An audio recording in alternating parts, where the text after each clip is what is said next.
Masih bersama saya Budiman Tanerjo di Satu Meja The Forum. Bung Ari, langkah Tom selain banding juga melaporkan hakim ke Komisi Yudisial. Ya, kita mempunyai beberapa agenda yang akan kita lakukan. Di tahap awal kita menyelesaikan dulu member banding yang kemarin sudah kita selesaikan, kita sudah masukkan. Dan ke depan kita akan melakukan langkah-langkah lainnya.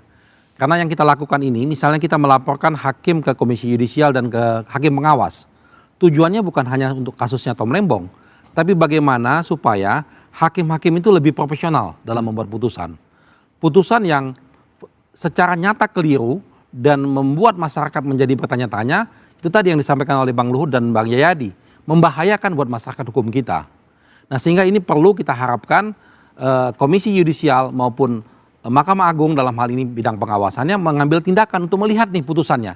Tidak usah bicara materi deh, cara mereka membuat susunan putusan saja, loncat-loncat. Seperti itu. Lalu tiba-tiba misalnya kita semua dengar tentang hakim mengatakan ada ekonomi kapitalis. Nah itu juga bisa dicek tuh. KY harus menanya kepada hakim itu muncul dari mana tuh ekonomi kapitalis.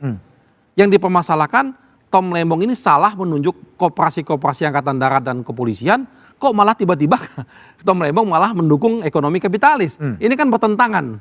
Pemahaman itu kacau sekali seperti itu. Sekali. Oke. Nah sehingga kita melihat ini harus dilakukan tindakan agar supaya hakim ini diberikan satu tindakan tegas oleh lembaga-lembaga pengawas dan jangan berulang kepada hakim-hakim yang lainnya. Oke, baik. Bung Febri, Hasto dan juga pernah mengatakan bahwa berdiri dengan kepala tegak dan menerima. Selanjutnya apa yang akan dilakukan oleh tim kuasa hukum maupun Hasto terhadap putusan ini? Yang pasti sekarang kami sudah identifikasi ya. Jadi kami punya metode namanya matrik ya, matrik analisis. Kalau awalnya di hari putusan itu kami memberikan 9 catatan begitu terhadap putusan yang dibacakan. Di matrik itu kami sudah identifikasi secara lebih rinci ada 24 poin sebenarnya. Artinya apa?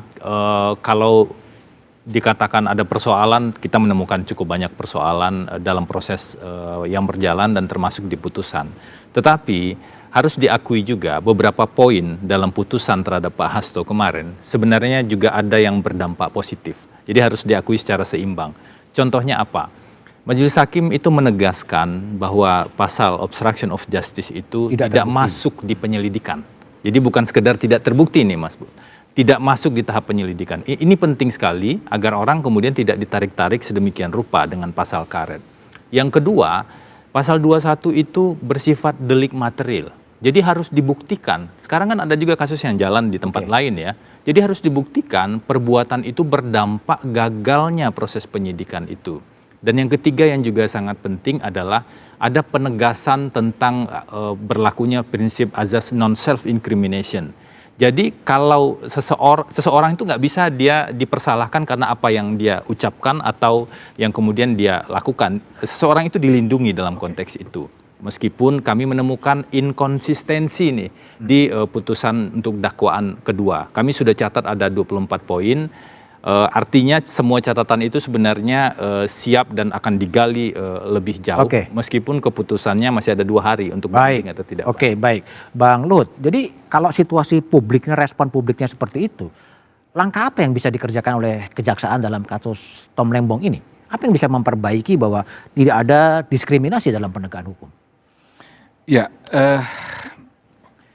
posisi kejaksaan kan sudah jelas kan itu ya, artinya dia menuntut kan gitu ya. Terhadap menteri-menteri lain? Nah itu selektif, itu yang bahaya, itu yang menyumbang, mengkontribusi pada keadaan yang saya sebut judicial caprice itu ya.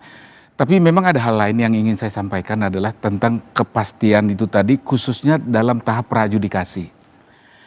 Kepastian itu penting supaya, nah sekarang saya melihat nih posisi hakim ini sekarang dijadikan menjadi spider web, menjadi sarang laba-laba. Jadi setiap yang masuk ke sana ya sudah kena dia. Kenapa? Tadi kan kita bicara bahwa dalam kasus Lembong ini kalau saya melihat informasi dan fakta-faktanya, normanya atau kaidahnya itu ada dalam hukum administrasi negara. Normanya itu di sana. Jadi dengan kata lain, ini yang digunakan pendekatannya adalah hukum administrasi negara yang bersanksi pidana, yang disebut administration penal law kan itu ya. Tapi kan kemudian dia dimasukkan kepada pidana bias umum yang primum remedium gitu ya. BAP dituangkan dalam BAP, diterjemahkan dalam surat dakwaan, hakim wajib membaca ini semua. Maka dengan konsep yang seperti itu, hakimnya jadi sudah tidak bisa lain kecuali menjadi spider web. Setiap yang kena ke dia, ya udah lengket dia sekarang. Makanya kemudian pertimbangannya ke sana kemari, karena sistem dia sudah membuat demikian, hakimnya, sistemnya. Nah, jadi dengan kata lain, di dalam tahap pra-adjudikasi yang dikatakan tadi Febri itu kepastian itu di sana yang lebih penting, ya. Jadi harus pasti. Jadi jangan gunakan primum remedium pada saat normanya adalah primum remedium. Jadi dia menjadi pidana itu menjadi backing lah. Jadi tidak dia yang pertama, tapi dia adalah di belakang kan, itu yang kira-kira. Oke, baik Bung Jayadi. Kalau situasi kepercayaan publiknya, reaksi publiknya terhadap Tom maupun terhadap Hasto seperti yang kita lihat sama-sama, apa yang perlu dilakukan oleh Presiden Prabowo sebetulnya? Saya kira Presiden Prabowo harus memberikan kepastian bahwa hukum bisa berjalan secara lebih independen, ya. Kemunduran demokrasi yang banyak menjadi diskusi di seluruh dunia sekarang termasuk di Indonesia, salah satu penyebabnya adalah peradilan hukum yang berjalin berkelindan dengan kekuasaan. Nah, hukum harus dikembalikan untuk menjadi faktor yang memberikan judicial restraint gitu, pembatasan-pembatasan terhadap aktor-aktor yang memegang kekuasaan. Dan itu presiden bisa memulainya, karena salah satu beberapa aparat penegak hukum yang penting itu kan langsung di bawah presiden, seperti kejaksaan, betul ya, Bang ya? Kemudian kepolisian, ya. Nah, itu dari sisi Presiden Prabowo memberi jaminan kepada kejaksaan kepolisian untuk bertindak secara independen, tidak merasa diintervensi oleh kekuasaan. Itu satu. Hakim-hakim peradilan yang sifatnya lebih independen harus kembali meyakinkan pada publik bahwa mereka memproses peristiwa-peristiwa hukum yang memang berdasarkan fakta-fakta hukum, gitu. Bukan, nah salah satu contohnya misalnya kan peradilan yang istilahnya due process of law. Itu istilahnya itu ya. Itu kan tampak diragukan tadi, seperti cerita dari Bang Ari, dari Bang Ferdi kan.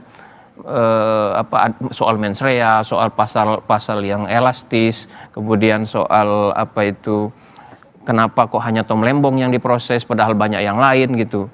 Nah, salah satu cara adalah para penegak hukum memberikan kepastian kepada publik bahwa penegakan hukum untuk Tom Lembong misalnya dan juga Hasto Kristianto itu betul-betul menggunakan fakta-fakta hukum itu. Oke, baik. Kalau itu dilakukan maka itu masih bisa akan memulihkan kepercayaan. Oke, Bang Jayadi, makasih Bang Luhut, Bung Febri dan Mas Ari.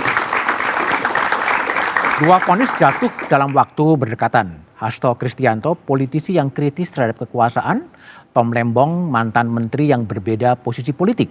Keduanya dijatuhi hukuman di tengah konsentrasi kekuasaan. Di negeri ini jabatan diberikan kepada yang manut, hukum ditegakkan kepada yang berseberangan. Maka kita perlu bertanya, apakah hukum benar-benar ditegakkan atau hanya diarahkan? Apakah ini penegakan keadilan atau justru babak baru dalam pembungkaman lewat jalur legal? Sebastian Pompe dalam bukunya Runtuhnya Peradilan pernah menulis bahwa sistem hukum Indonesia berada di ambang krisis.